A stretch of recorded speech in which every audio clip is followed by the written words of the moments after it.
আসসালামু আলাইকুম। কিভাবে বুঝবেন আপনার ভিতর ঈমান অবশিষ্ট আছে? ধরেন আপনি গুনাহ করেছেন বা করবেন, বা ধরেন করেই ফেলেছেন, কিন্তু গুনাহ করার পর আপনার ভিতর কোনো অনুশোচনা বোধ কাজ করছে না, তখন বুঝবেন আপনার ভিতর আর ঈমান অবশিষ্ট নেই, আপনি কাফের হয়ে গেছেন।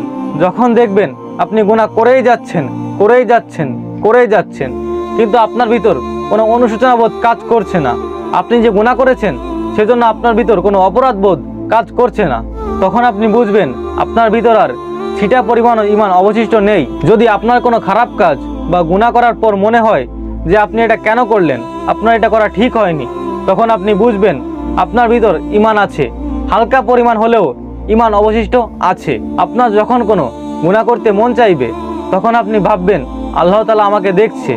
আপনি কোনো মানুষের সামনে গুনাহ করেন না, কারণ মানুষ দেখলে মানুষ আপনাকে খারাপ বলবে, কিন্তু আপনি ওই আল্লাহ তাআলার সামনে গুনাহ করেন, যে আল্লাহ তাআলা আপনাকে সব থেকে বেশি ভালোবাসে, আপনি তার সামনে গুনাহ করেন। এই জন্য যখনই গুনাহ করতে মন চাইবে, তখনই ভাববেন কেউ না কেউ আমাকে দেখছে।